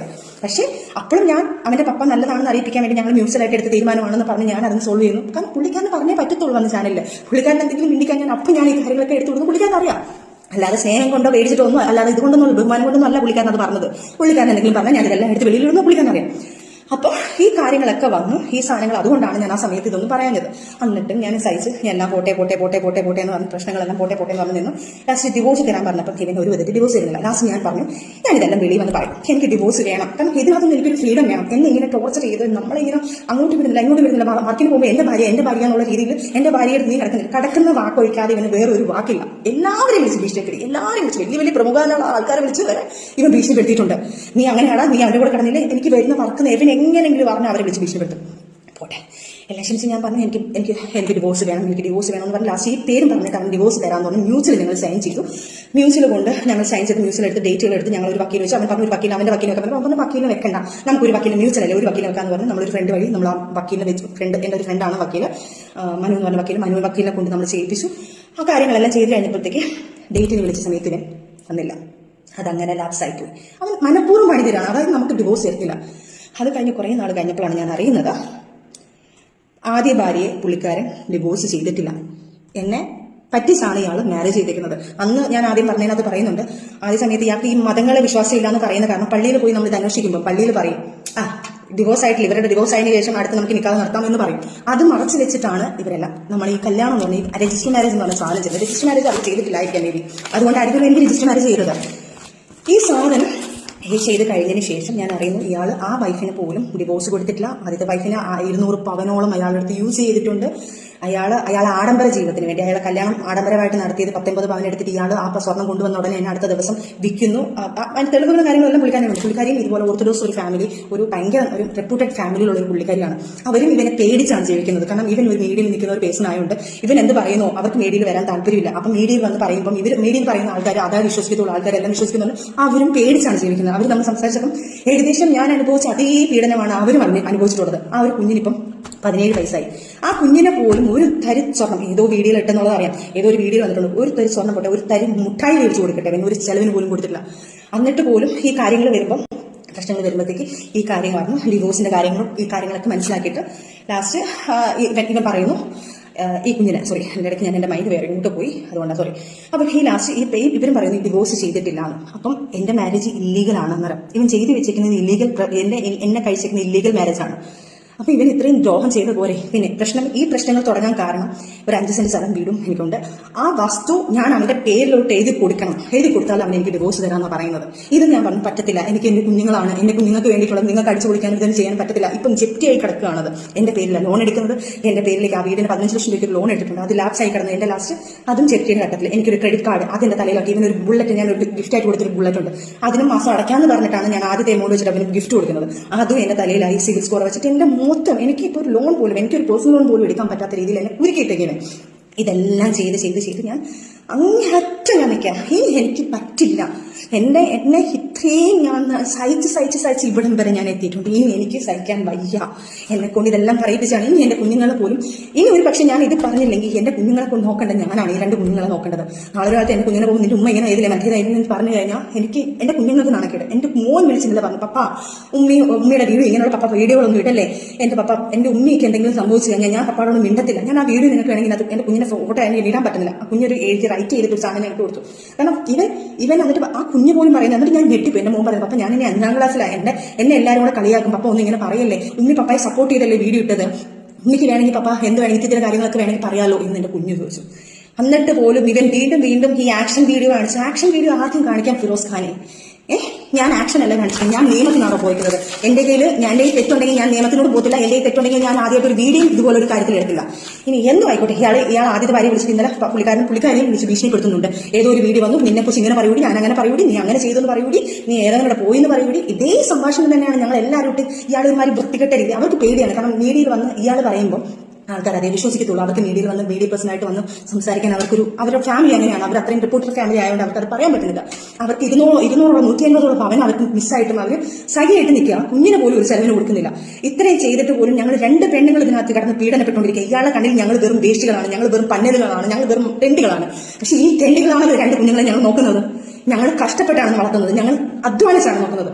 ഈ ഞങ്ങളെ കടന്ന് എന്തിനാണ് ഈ തെണ്ടി ഇങ്ങനെയാണ് പറഞ്ഞുകൊണ്ടിരിക്കുന്നത്? സഖി കേട്ടിട്ടാണ് ഞാൻ ഇതെല്ലാം പറഞ്ഞു പോകുന്നത്. എനിക്ക് അത് കഴിഞ്ഞിട്ടാണ് ദൈവമായിട്ടാണ് ഓരോ കാര്യം, ഇവന്റെ കാര്യങ്ങൾ പല കാര്യങ്ങളും ഞാൻ അറിയുന്നുണ്ട്. എന്റെ ലൈഫിൽ നിന്ന് എഴുതിയിട്ട് ഞാൻ എന്തിന് ഇവനെ ഞാൻ ഇതാക്കണം? എന്റെ ലൈഫിൽ ഒരാൾ വന്നിട്ടുണ്ടോ വന്നിട്ടില്ലയോ, ഇനി ആര് വരുന്നോ, ഇവൻ എന്തിനറിയണം, ഇവൻ കാണിച്ചു കൂട്ടുന്ന പ്രോകൃതം ഞാൻ അതും കൂടെ ഇതിനകത്ത് മെൻഷൻ ചെയ്തിട്ടുണ്ട്. എനിക്ക് ഒരാൾ ഒരു കാര്യം വിവരം പറഞ്ഞിട്ടുണ്ട്. അതിന്റെ സത്യാവസ്ഥ ഞാൻ വിളിച്ചു തിരക്കിയിട്ടുണ്ട്. പക്ഷെ അതൊരു മൈനർ കേസാണ്. ഒരു 17 വയസ്സ് സ്വന്തം മകളുടെ പ്രായമുള്ള ഒരു കുഞ്ഞിനെ ഒരു ഹോട്ടലിൽ കൊണ്ട് ഇവൻ കൊണ്ട് ഉപയോഗിച്ചിട്ടുണ്ട്. ആ കുഞ്ഞിനെ പ്രേമം എന്ന് പറഞ്ഞ് നടിച്ചിട്ട് ആ കുഞ്ഞിനെ ഭയങ്കരമായിട്ട് ആ കൊച്ചു കുറെ ഗിഫ്റ്റുകൾ കൊടുത്തിട്ടുണ്ട്. അതിന്റെ പേരോ ഡീറ്റെയിലോ ഒന്നും ഞാൻ ഇവിടെ പറയുന്നില്ല. അതൊരു മൈനറാണ്. അത് എന്റെ റിക്വസ്റ്റ് ചെയ്യാണ്, എന്റെ പേരിൽ ഒരിക്കലും എന്റെ പേരിനകത്ത് എടുത്തിടല്ലേ, എന്റെ പേരിനകത്ത് എനിക്ക് കല്യാണം കഴിക്കാനുള്ളതായി എനിക്ക് തെറ്റുപറ്റിപ്പോയതാ ഇതാ ഒരിക്കലും. ഞാൻ ആ കുഞ്ഞിനെ എന്റെ മകളെ പോലെ, അല്ലെങ്കിൽ ഫിറോസിന്റെ മകളെ ഞാൻ ഒരു മകളെ പോലെ, എന്റെ മകളെ പോലെ ഞാൻ കാണുവാണ്. ആ കുഞ്ഞിന്റെ പ്രായമുള്ള ഒരു കുഞ്ഞ് എന്റെ അടുത്ത് റിക്വസ്റ്റ് ചെയ്യാണ്. അതുകൊണ്ട് ഞാൻ അത് എടുത്തില്ല. പക്ഷെ ലീഗലി ഞാൻ മൂവ് ചെയ്യുന്നുണ്ട്. ആ കുഞ്ഞിന്റെ പേര് വെളിയിൽ വരാതെ ഈ ഒരു കാര്യം ഞാനതൊരു ഇതിനകത്ത് റിപ്പോർട്ട് ചെയ്തിട്ടുണ്ട്. ആ കുഞ്ഞിന്റെ കാര്യം തിരക്കി കണ്ട് ഇവനെ ലീഗലി ഇവന്റെ വെളിയിൽ ഒരു മൈനർ കേസിനെ ഈ കുഞ്ഞിനെ പീഡിപ്പിച്ച കാര്യം വെളിയിൽ വരണം. ഇനി എനിക്ക് നാണക്കേട്, എനിക്കും എന്റെ കുഞ്ഞിനെ നാണക്കേട് നോക്കിയിട്ട് കാര്യമില്ല. അതും ഞാൻ ലീഗലി കൊടുത്തിട്ടുണ്ട്. അത് മൂവ് ചെയ്യട്ടെ, അത് സത്യാവസ്ഥ എന്താണ് ഈ ലോകം അറിയട്ടെ, ഇവന്റെ തെണ്ടിത്തരം വെളിയിൽ അറിയണം. അതുപോലെ തന്നെ ഒരു ബിഗ് ബോസ് കണ്ടസ്റ്റന്റ് ഇവന്റെ കൂടെ ബാംഗ്ലൂരിൽ ഇവൻ കഞ്ചാവ് അടിച്ച് നടന്ന് ആ പെൺകുട്ടിയും കൂടെ കഞ്ചാവ് അടിച്ച് ഇവൻ ഭയങ്കര ആർമാദിച്ച് അങ്ങനെ ഭയങ്കര രീതിയിൽ ഒരു ഹോട്ടൽ റൂം എടുത്ത് ഇവൻ അവളെ യൂസ് ചെയ്തൊരു കാര്യമുണ്ട്. ഞാൻ ആ പുള്ളിക്കാരിക്ക് മെസ്സേജ് അയച്ചിട്ടുണ്ട്. ഞാൻ ആ പുള്ളിക്കാരിയുടെ ഡീറ്റെയിൽ ഇപ്പം പറയാതെ ഞാൻ പുള്ളിക്കാരിയോട് സംസാരിക്കണം. എനിക്ക് ഡീറ്റെയിൽ വേണം, ഞാൻ കാര്യങ്ങൾ പറയാം. പുള്ളിക്കാരി മാപ്പെന്ന് പറയട്ടെ. അല്ലെങ്കിൽ എന്നെ വിളിച്ചിട്ടില്ലെങ്കിൽ ആ പുള്ളിക്കാരി ആരാണെന്നും ആ ബിഗ് ബോസ് കണ്ടസ്റ്റന്റ് എന്ന് പറഞ്ഞ ആരാണെന്നും ഞാൻ ഇനിയും പറയും. അത് ആ പുള്ളിക്കാരിയും കൂടെ ഞാൻ വെളിയിലെടുത്തിട്ടുണ്ട് കയറി വരും. അതേപോലെ തന്നെ ഒരു ആയുർവേദ ഡോക്ടർകാരിയെ വിളിച്ചിട്ട് ഈ കൊച്ചിനെ ഇതേപോലെ മാരേജ് എന്നൊക്കെ പറഞ്ഞുകൊണ്ടാണ് ഇയാൾ ഇത് ചെയ്യുന്നത്. മാരേജ് ചെയ്യാം എന്നൊക്കെ പറഞ്ഞ് ഫിസിക്കൽ യൂസ് ചെയ്തതിന് ശേഷം അയാൾ തലയിലായെന്ന് അറിയുമ്പോൾ ഇയാൾ നൈസിന് അവരെയും തേച്ചു. അവരും മാനസികമായിട്ട് ഇപ്പം ദുബായിലും കണ്ട. അത് കഴിഞ്ഞിട്ട് ഒരു പുള്ളിക്കാരി, അങ്ങനെ കുറെ. അതേപോലെ തന്നെ നിങ്ങൾക്ക് അറിയാൻ പറഞ്ഞിട്ട് ഷിയാസിന്റെ ഒരു കേസിൽ ഒരു സംഭവം നടക്കണ്ടായിരുന്നല്ലോ ഒരു പുള്ളിക്കാരിയുടെ. ആ പുള്ളിക്കാരിയായിട്ട് ഇയാൾ ഭയങ്കര അഫെയർ ആയിരുന്നു. അതും ഞാൻ കണ്ടുപിടിച്ചിട്ടുള്ളതാണ്, ആ കഥയിലുള്ളതാണ് തന്നെയാണ്. ആ പുള്ളിക്കാരി ഇതുപോലെ തന്നെയാണ് ഈ കാര്യങ്ങളൊക്കെ വന്നിട്ടുണ്ട്. അങ്ങനെ ഒരു കിൻഡിൽ പെണ്ണുങ്ങളുമായിട്ട് ഇയാൾ ഫിസിക്കൽ റിലേഷൻഷിപ്പിലായി. അയാൾ ചതിച്ചു പോയ ആഫ്റ്റർ ഞങ്ങള് മാറി നിന്നതിന് ശേഷം ഇപ്പം വരെ ഞങ്ങൾ ഡിവോഴ്സ് ആയിട്ടില്ല. ഡിവോഴ്സ് ആകാനുള്ള കാരണം ഇയാൾ എനിക്ക് ഡിവോഴ്സ് തരുന്നതുമില്ല. ഇപ്പോൾ ഇല്ലീഗൽ മാരേജ് ആണ് ഇയാൾ എന്നെ ചെയ്തേക്കുന്നത്. അതെല്ലാം നിയമങ്ങളായിട്ട് നടക്കട്ടെ കാര്യങ്ങളെല്ലാം. അപ്പം ഇതുവരെ നടന്ന കാര്യങ്ങൾ, ഈ ബാക്കിയുള്ള കാര്യങ്ങളൊക്കെ ഞാൻ പുറകെ വരുന്നുണ്ട്. ഇയാൾ പല ആൾക്കാരെയും വിളിച്ച് പൈസ ചോദിച്ച് ഭീഷണിപ്പെടുത്തുന്നുണ്ടെന്ന് ഞാൻ അറിയുന്നുണ്ട്. അപ്പം ഭീഷണിയാണ് ഇയാളുള്ളത്. ഇയാൾക്ക് പണത്തിന് വേണ്ടിയിട്ടാണ് ചെയ്തത്. അതേപോലെ തന്നെ ഇയാളുടെ കൂടെ നിൽക്കുന്ന ഒരു മീഡിയക്കാരനാണ്. ആ മീഡിയക്കാരന്റെ പേര് ഞാനിപ്പോൾ പറയുന്നില്ല, എന്റെ ഇത് വെച്ചിട്ടാണ് ഞാൻ പറയാത്തത്. അയാളുമായിട്ട് ഒരു 6-7 മാസം മുന്നേ ഇത് വെൽ പ്ലാൻഡ് ആണ്. ഇങ്ങനൊരു സംഭവം ക്രിയേറ്റ് ചെയ്തെടുക്കണം, ഇങ്ങനൊരു പ്രശ്നം ഉണ്ടാക്കണം, ഇവരുടെ ഇടയ്ക്ക് പ്രശ്നം ഉണ്ടാകും, ഈ ഒരു സാധനം പൊട്ടിത്തെറിക്കും, ആ സമയത്ത് ഈ സാധനങ്ങൾ ചെയ്യും. ഇവരുടെ കൂടെ നിന്ന ഒരു സുഹൃത്ത് തന്നെയാണ് നമുക്കിതെല്ലാം പറഞ്ഞു തന്നിരിക്കുന്നത്. തെളിവ് സഹിതമാണ് നമുക്കിതെല്ലാം കിട്ടിക്കുന്നത്. ഇതൊന്നും എന്നെ കൊണ്ട് എന്റെ കയ്യിൽ നിന്ന് പോയതിനു ശേഷം ഉണ്ടായതൊന്നും എനിക്കൊന്നും പ്രശ്നമില്ല. കാരണം അതിന് മുന്നേ എനിക്ക് ഫിറോസിനെ അറിയാം, എന്താണെന്ന് എനിക്കറിയാം. അത് എനിക്ക് പ്രശ്നമേ അല്ല. പക്ഷെ ഇങ്ങോട്ട് കയറി. അതുപോലെ തന്നെ വേറൊരു കാര്യം ഇപ്പോൾ ഓർമ്മ വന്നപ്പം വീഡിയോയിലെ എടുത്തു കഴിഞ്ഞതിന് ശേഷമാണ് ആ ഒരു കാര്യം ഓർമ്മ വന്നത്. ഞാൻ ശരിക്കും പറഞ്ഞാൽ നമുക്ക് 1, 2, 3, 4, 5 ഒക്കെ ആണെങ്കിൽ നമ്മൾ ഓർത്ത് വെക്കും ഓരോ കാര്യങ്ങൾ. ഇത് ഓരോ ഇൻസിഡന്റ് വരുമ്പോൾ ശരിക്കും പറഞ്ഞാൽ ഞാനിങ്ങനെ വീഡിയോ ട്രോൾ ചെയ്തിങ്ങനെ നോക്കിക്കൊണ്ടിരുന്നപ്പോഴാണ് ആ ഒരു ഇൻസിഡന്റ്, മേ ബി അതൊരു കോയിൻസിഡന്റ് ആയിരിക്കും. ചിലപ്പോൾ ആ ഒരു വ്യക്തിയെ ആ സമയത്ത് ഇത്രയും നാൾ ഞാൻ ഒരു ബ്രേക്കിന് ശേഷമാണ് ആ ഒരു നാൾ ഞാനൊരു സിനിമയിൽ മാത്രമേ ഒരു പുള്ളിക്കാരി കണ്ടിട്ടുള്ളത്. അതിനുശേഷം ഇപ്പോഴാണ് ഞാൻ അതിനെ കാണുന്നത്. ആ ഇൻസിഡന്റും ചിലപ്പം എനിക്ക് നല്ലതിനായിരിക്കാം മേ ബി ആ സാധനം എനിക്ക് വേണ്ടിയിട്ട്. കാരണം നമ്മൾ മറന്നു പോകും. കാരണം കുറേയൊക്കെ നമ്മൾ 1, 2, 3 സാധനങ്ങളൊക്കെ ആണെങ്കിൽ നമ്മളിങ്ങനെ ഓർത്തോട്ട് വെക്കും. ഇത് ഒത്തിരി ഉള്ളതുകൊണ്ട് ഞാൻ മറന്നുപോയി. അത് പറയാതിരിക്കാൻ പറ്റാത്തൊരു കാര്യമാണത്. ഞാൻ സൂര്യജോഡി നമ്പർ 1 എന്ന് പറഞ്ഞാൽ സൂപ്പർ ജോഡിയാണോ സൂര്യജോഡിയാണെന്ന് പറഞ്ഞൂടെ, നമ്മളുടെ ബഷീർ അങ്ങനെ അവരെല്ലാം ഉള്ള സീസണിൽ എനിക്ക് തോന്നുന്നു അതിനകത്ത് കുറേ ആർട്ടിസ്റ്റുകളുണ്ടായിരുന്നു. മൃദുല ഉണ്ടായിരുന്നു, നമ്മളുടെ ബിഗ് ബോസിലെ നമ്മളുടെ ജിഷിൻ ചേട്ടനുണ്ടായിരുന്നു, പ്രമോദേട്ടനുണ്ടായിരുന്നു. അങ്ങനെ കുറേ ആർട്ടിസ്റ്റുകളുള്ള ഒരു പ്രോഗ്രാം ആയിരുന്നു. സൂര്യജോഡിയാണോ സൂപ്പർ ജോഡിയാണോ അതിന്റെ ഒരു നൈറ്റ് പാർട്ടി ഞങ്ങളെല്ലാം കഴിഞ്ഞിട്ട്, ഞങ്ങൾ ഷൂട്ടെല്ലാം കഴിഞ്ഞിട്ട് നൈറ്റ് പാർട്ടി ഞങ്ങൾ എല്ലാവരും കൂടെ ഒരു ദിവസം എല്ലാവരും അതിനകത്തുള്ളവരെല്ലാവരും കൂടെ കൂടി ഞങ്ങൾ എല്ലാവരും കൂടെ അടിച്ചു പൊളിക്കാൻ വേണ്ടി അതിനകത്ത് നിന്നിട്ടുണ്ടായിരുന്നു. അപ്പൊ ആ അടിച്ചുപൊളിയുടെ ഇടയ്ക്കൊരു ഇൻസിഡന്റ് ഇതുപോലെ ഉണ്ടായിട്ടുണ്ട്. കാരണം ഇതൊക്കെ ഒരു തെളിവാണ്. കാരണം ഇയാൾ ഇനി പറഞ്ഞുണ്ടാക്കി ഇതൊക്കെ കള്ളത്തരമാണ്. കാരണം ഇതിനൊന്നും തെളിവ് എന്ന് പറഞ്ഞാൽ കാണിക്കാൻ ഈ മുറിവുകൾ കാര്യങ്ങളൊക്കെ ഉള്ളൂ. നമ്മൾ വായാൽ പറയുന്ന കാര്യങ്ങളെ നമ്മുടെ കയ്യിലുള്ളൂ. അതുകൊണ്ടാണ് ഇതൊരു തെളിവാണ്. ആ ഇൻസിഡന്റ് പോലും ഞങ്ങൾ എല്ലാവരും കൂടി ഇങ്ങനെ പാർട്ടിക്കിരിക്കുന്നു. ഇതിന് ഞങ്ങൾ എല്ലാവരും കൂടെ രസമായിട്ട് തമാശ കളിക്കുന്നു. പെണ്ണുങ്ങളെല്ലാം മറ്റേ ജ്യൂസ് കുടിക്കുന്നു, ആണുങ്ങൾ ഡ്രിങ്ക്സ് കുടിക്കുന്നു, അതിനകത്ത് ഡ്രിങ്ക്സ് കുടിക്കുന്ന ആൾക്കാർ ഡ്രിങ്ക്സ് കുടിക്കുന്നു. അങ്ങനെ കുറെ കാര്യങ്ങൾ നടക്കുന്നുണ്ട് അതിനകത്ത്. നമ്മളെല്ലാവരും കൂടെ ആർട്ടിസ്റ്റുകളെല്ലാവരും എൻജോയ് ചെയ്യുന്ന ഒരു ടൈം. എല്ലാവരും കൂടെ ഷൂട്ടൊക്കെ കഴിഞ്ഞ് നമ്മളുടെ എത്തിക്സ് ഷൂട്ടൊക്കെ കഴിഞ്ഞ് നമ്മളിരിക്കുകയാണ്. ആ സമയത്ത് ഇതുപോലൊരു ഇൻസിഡന്റ് ഞങ്ങളെല്ലാം ഇങ്ങനെ കട്ടിലൊക്കെ എല്ലാവരും മിക്സ് ഓഫ് ആയിട്ടിരിക്കുന്നു. ചിലവർ അകത്ത് കയറി സിഗരറ്റ് വലിക്കുന്നു. അതുപോലെ ചിലവർ വന്ന് ഇങ്ങനെ അങ്ങനെ ഓരോ കാര്യങ്ങൾ അതിനകത്ത് ആൾക്കാർ വേറെ അനാവശ്യമൊന്നും വന്നിട്ടില്ല കേട്ടോ. അതിനകത്തുണ്ടെങ്കിൽ അതിനകത്തുള്ള ആൾക്കാരെല്ലാം ഡ്രിങ്ക്സ് കുടിക്കുന്നുണ്ട്, സിഗരറ്റ് വലിക്കുന്നുണ്ട്. അല്ലാതെ അതിനകത്ത് ഒരു അനാവശ്യമില്ല. ഇനിയിപ്പോൾ ഞാൻ സിഗരറ്റ് വലിക്കുന്നു എന്ന് പറയുമ്പോൾ അത് വേറെ എന്തെങ്കിലും ആൾക്കാരെ കൂട്ടി പറയണ എന്ന് പറയാൻ വേണ്ടിയിട്ടാണ്. അപ്പം പോന്നു വരുന്നു. അപ്പം ഞാൻ ഇങ്ങനെ നമ്മളെല്ലാം തമാശ പറഞ്ഞാൽ നമ്മളെല്ലാം ചിരിച്ചോണ്ടിരുന്നപ്പം ജിഷിൻ ചേട്ടൻ ഇവരൊക്കെ എന്നെ ഇങ്ങനെ നോക്കിയിട്ട് ഒരു പക്ഷേ ജിഷിൻ ചേട്ടനൊക്കെ ഇത് വെളിയിൽ വന്ന് പറയുന്നു തോന്നുന്നു. ആ ഇൻസിഡന്റ് എല്ലാവരും കൂടി ഇങ്ങനെ സ്റ്റക്കായിട്ട് നോക്കാം. അപ്പം ഞാൻ ഇതെന്താ നോക്കിയിട്ട് ഞാൻ സ്റ്റക്കായിട്ട് നോക്കിയിട്ട് ഞാൻ കറക്റ്റ് കണ്ണാടിയിൽ കാണും. ബാത്റൂമിന്റെ ഒരു സൈഡിൽ ഇവിടെ ഒരു ഈ സൈഡിലൊരു അലമാരി ഇരിക്കുന്നു. അലമാരിയുടെ ഡോർ ഇങ്ങനെ ഓപ്പൺ ആയി കിടക്കുകയാണ്. ഈ സൈഡിൽ ഓപ്പൺ ആയി കിടക്കുന്നത്. ഇതിനകത്തുള്ള മിററിൽ നിന്ന് നേരെ നമ്മളെ ബാത്റൂമിലോട്ട് റിഫ്ലക്ട് ചെയ്ത് ഇങ്ങനെ കാണാൻ പറ്റും. ഇങ്ങനെ എനിക്ക് അതിനോട് പറഞ്ഞാൽ മനസ്സിലാവും. ചിലപ്പോൾ നമ്മളിങ്ങനെ കാണുമ്പോൾ ആ കണ്ണാടി കൂടെ ബാത്റൂം കാണാൻ പറ്റുന്നത്. അപ്പോൾ ഈ പുള്ളിക്കാരി ആരാന്ന് ഞാൻ പറയുന്നില്ല. അത് ആ ടീമിന് എല്ലാവർക്കും അറിയാം. ഈ പുള്ളിക്കാരിയും ഫിറോസ് ഖാനും കൂടെ അവിടെ നിന്ന് സിഗരറ്റ് വലിച്ചിട്ട് കൊടുക്കുന്നു, ഫ്രെയിംസ് എടുക്കുന്നു. ഇതാണ് ഞാൻ കാണുന്നത്. അത് ആ സമയത്താണ് ഞാൻ കണ്ടിട്ട് കുറച്ച് നേരം ഞാൻ സ്റ്റക്ക് നിൽക്കുന്നത്. എന്താ ഇവരെല്ലാവരും എന്നെ നോക്കുന്നു. ഒരു നിമിഷം ഞാൻ ബ്ലാങ്ക് ആയിട്ട് പെട്ടെന്ന് ചാടി പോയി. ഞാൻ അവിടെ പ്രശ്നം ഉണ്ടാക്കുന്നു. അവിടെ കിടന്ന് ഭയങ്കര കരച്ചിലും ബഹളവും ഓരോ കാര്യങ്ങളും ഞാൻ അവിടെ ഉണ്ടാക്കി. ഞാൻ അവിടെ നിന്ന് ഇറങ്ങി അടിച്ച് കുടിച്ച് ഇറങ്ങി. അതായത് കെട്ടിപ്പിടി ഫ്രെയിംസ് അടിച്ചുകൊണ്ടിരിക്കുക അവര്. ഇതെല്ലാം ചെയ്തിട്ടും അവിടുന്ന് ഞാൻ ഇറങ്ങി ലാസ്റ്റ് മൃദുല എൻ്റെ കൂടെ വർക്ക് ചെയ്ത അമ്മുന്റെ കൂടെയാണ് ഞാൻ ചാർജ് ഇരുന്നത്.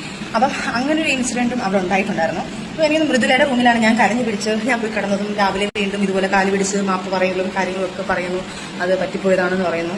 അങ്ങനെ ഒത്തിരി ഇത് തുടക്കകാലത്ത് ഇങ്ങനെ കുറെ കാര്യങ്ങൾ ഇൻസിഡന്റ് ഉണ്ടായിട്ടുണ്ടായി. എനിക്കൊന്ന് മേ ബി ആ ഇയർ നോക്കുമ്പോൾ അറിയാം. സൂര്യജോഡിയൊക്കെ എനിക്ക് തോന്നുന്നൊരു 7-8 വർഷം മുന്നേ, 8-7 വർഷം അത്രയായിട്ടേ ഉള്ളൂ. ആ സമയത്താണ് ഈ പറഞ്ഞ ഇൻസിഡന്റ് ഉണ്ടായത്. ഇതിന് തെളിവിന് ജിഷിൻ ചേട്ടനെയോ എനിക്ക് തോന്നുന്നു ഇവരൊക്കെ ഒത്തിരി പേരുണ്ടായിരുന്നു. നമ്മളുടെ ആരൊക്കെ, പ്രമോദേട്ടൻ, ഇവരൊക്കെ പറയുമെന്ന് എനിക്കറിഞ്ഞൂടെ. ഫിറോസിനെ പേടിച്ചിട്ട് പറയുമെന്ന് എനിക്കറിയില്ല. ഈ ഇൻസിഡന്റും ഉണ്ടായിട്ടുണ്ട്. അങ്ങനെ പല ഇൻസിഡൻസും ഇയാൾ കാരണം ഇയാളെ പോലെ ഇതുപോലത്തെ കാര്യങ്ങൾ ഞാൻ ഇയാളുടെ പൊക്കിയിട്ടുണ്ട്. ഒത്തിരി ഇതുപോലെ ഒത്തിരി ഉണ്ട്. ഞാനിപ്പോൾ ഓർത്തുകൊണ്ട് അതും കൂടെ ഞാനിപ്പോൾ എനിക്കറിയത്തില്ല. ഗോഡ് പ്രോമിസ് ഞാൻ ആ കുട്ടിയെ കണ്ടത് അതിന് ശേഷം ഞാൻ കണ്ടിട്ട് ഇതൊരു മൂവിയിലായിരുന്നു. അതിനുശേഷം ഇപ്പം ഞാൻ വീഡിയോ എടുത്ത് ഇങ്ങനെ സ്കിപ്പ് ചെയ്തപ്പം എന്തോ എനിക്കറിയത്തില്ല ആ വീഡിയോ കറക്റ്റ് ആക്കും ചില വീഡിയോ ഒന്നും. അപ്പോഴാണ് ഈ ഒരു സ്റ്റോറി ഉണ്ടല്ലോ, ഇത് മെയിൻ ഒരു കാര്യമാണ് ഞാൻ മറന്നിരുന്നു. കാരണം കുറേ ഒത്തിരി ഇങ്ങനെ പൊക്കി. പിന്നെ ഒരു കാര്യം, താൻ ഇനി എന്ത് ഞങ്ങളെ കുറിച്ച് പറഞ്ഞെന്ന് പറഞ്ഞാലും ഇനി അയാൾ പറയാൻ വേണ്ടി പോകുന്നത് ഞങ്ങൾ ദ്രോഹിച്ചു, ഞങ്ങൾ വേറെമാരോട് പോയി, മറ്റന്മാരോട് പോയി, മറിച്ചുമാരോട് ഇയാളുടെ ഒരു ഭീഷണിയുണ്ട്. നമ്മളെ കൂടെ നിൽക്കുന്ന വർക്ക് ചെയ്യുന്ന ആൾക്കാരോടല്ല ഞങ്ങൾ അങ്ങനെയാണ് ഇങ്ങനെയാണ്. ഇയാൾ വളർന്ന രീതികളും ഇയാളുടെ മനസ്സിൽ കിടക്കുന്ന കുറെ ട്രോമകളുണ്ട്. ഇതാണ് മറ്റുള്ള പെണ്ണുങ്ങളുടെ തലയിലോട്ട് അടിച്ചേൽപ്പിച്ചുകൊണ്ടിരിക്കുന്ന ഇയാൾ. അതും എനിക്ക് തോന്നുന്നു മേ ബി ആ പെണ്ണുങ്ങളെ, നമ്മളെ ഭാര്യയായിട്ട് വരുന്ന പെണ്ണുങ്ങളെ കുറിച്ച് നമ്മളിങ്ങനെ ഭയങ്കര അബ്യൂസ് ചെയ്യുക. അതുകൂടെ തന്നെ ഇയാൾ മറ്റുള്ള പെണ്ണുങ്ങളെയും അതുപോലെ അബ്യൂസ് ചെയ്ത് ഇയാളുടെ റിവെഞ്ച് തീർക്കുവാണോ എന്ന് പോലും എനിക്കൊരു ഡൗട്ടുണ്ട്. ഇത് പറഞ്ഞ് എന്തോ ആയിക്കോട്ടെ, ഇനി ഇയാൾ അടുത്ത വീഡിയോ എടുക്കാൻ പോകുന്നത്. പക്ഷെ എന്നെ കൊണ്ട് ഇതെല്ലാം ഫിറോസ് ഖാനെ താൻ പറയിപ്പിച്ചതാണോ? ഇനി ഞാൻ ആരോടെ കിടന്നു, ആരോട് ജീവിച്ചു, ആരോട് എനിക്ക് കൊല്ലാൻ വേണ്ടി പോകുന്നു? താൻ പറഞ്ഞ അയാളാണ് എനിക്ക് എന്ത് ചെയ്തെന്ന് പറഞ്ഞാൽ, താൻ കൂടുതൽ അയാളെ കൊല്ലാൻ വേണ്ടി പോകുന്നു പറഞ്ഞു കഴിഞ്ഞാൽ താൻ ചെയ്യാൻ പോകുന്നത് എന്താ? അയാളെ വെട്ടിക്കൊല്ലുമായിരിക്കും, അയാളെ കൊല്ലാൻ വേണ്ടി, അല്ലെങ്കിൽ എന്തെങ്കിലും വെച്ച് ഞങ്ങൾ കൊല്ലാൻ വേണ്ടി നോക്കുമായിരിക്കും. ഇതിൽ കൂടുതൽ എന്തായാലും താൻ ഇനി എന്തോ കൊല്ലാനാണോ, വലിച്ചു കീറാനാണോ? താനാണോ വലിഞ്ഞു കീറിയിരുന്നത്? താനാണോ, തൻ്റെതാണോ ഇന്ന് ബോംബ് പൊട്ടിയിരിക്കുന്നത്? എന്നെ കൊണ്ട് ഇതെല്ലാം പറയിപ്പിച്ചതാണോ താൻ? ഞാൻ വേണ്ട എന്റെ റോബലിനെ വേണ്ടിയിട്ട് ക്ഷമിച്ച് അങ്ങേറ്റം എത്തിയിട്ട് എന്നെ കൊണ്ട് പറയിപ്പിച്ചതല്ലേ തന്റെ സ്റ്റൈലിഷ് സാധനങ്ങൾ ഇതെല്ലാം. ഇനി താൻ എന്ത് വേണമെങ്കിലും കളിച്ചോ, ഞങ്ങൾ ഇനി എന്ത് ചെയ്തെന്നോ, ഞങ്ങൾ ആദ്യത്തെ വൈഫ് ഇങ്ങനെ ചെയ്തെന്നോ, രണ്ടാമത്തെ വൈഫ് ഇങ്ങനെ ചെയ്തെന്നോ, എന്ത് വേണമെങ്കിലും പറഞ്ഞോടോ. ഇനിയും വിശ്വസിക്കുന്ന ആൾക്കാർ വിശ്വസിക്കുകയോ എടുക്കുകയോ എന്ത് വേണമെങ്കിലും ചെയ്തോട്ടെ. ഞങ്ങൾ അഥവാ പോയിട്ടുണ്ടെങ്കിൽ, തന്റെ കൂടെ നിന്നിട്ട് പോയിട്ടുണ്ടെങ്കിൽ അത് തന്റെ കഴിവുകളോടോ. ഒരു പെണ്ണിനെ താൻ നോക്കേണ്ട രീതി നോക്കാത്തോണ്ടും താൻ കണ്ട പെണ്ണുങ്ങളോടെല്ലാം നടന്നിട്ട് ഞങ്ങൾ പോയിട്ടുണ്ടോ, അതുകൊണ്ടാണോ ഞങ്ങൾ പോയത്? താൻ കാണിക്കണോ? ഇനി ഞാൻ തുടങ്ങുവാണോ? ഇത്രയും മതി. ജീവിച്ച് അങ്ങേറ്റം തന്നെ പേടിച്ച് ഞങ്ങൾ ജീവിച്ച്, താൻ എന്റെ കുഞ്ഞ്, ഞങ്ങൾ പേടിച്ചല്ല, തന്നെ പേടിച്ച് ഞാൻ പറയത്തില്ല, ഒരിക്കലും പറയത്തില്ല. തന്റെ കുഞ്ഞുങ്ങൾ ഞങ്ങളുടെ കയ്യിലായിപ്പോയി. ആ ഒരൊറ്റ കാര്യം കൊണ്ട് ആ കുഞ്ഞുങ്ങൾക്ക് ഒരു പേരുദോഷം ഉണ്ടാവരുതെന്ന് ചിന്തിച്ചുകൊണ്ട് മാത്രമാണോ ഇത്രയും നാൾ ക്ഷമിച്ച് ജീവിച്ചത്? പക്ഷെ ഇനി നിങ്ങളെ ഞങ്ങൾ വലിച്ചു കീറി നിയമത്തിനിട്ട് കൊടുക്കുക. നിയമം ഈ ഇന്ത്യൻ ഒരു പൗരൻ എന്നുള്ള ഒരു നമ്മൾ മനുഷ്യനായി പറഞ്ഞ ആൾക്കാർക്ക് ഒരു ഇങ്ങനെ തെറ്റ് കാണിക്കുന്ന ആൾക്കാരെ, ഇത്രയും ക്രൂരമായി തെറ്റ് കാണിക്കുന്ന ആൾക്കാർക്ക് നിയമത്തിന് വിട്ടുകൊടുക്കുക. നിങ്ങൾക്ക് വിട്ടുതരോ?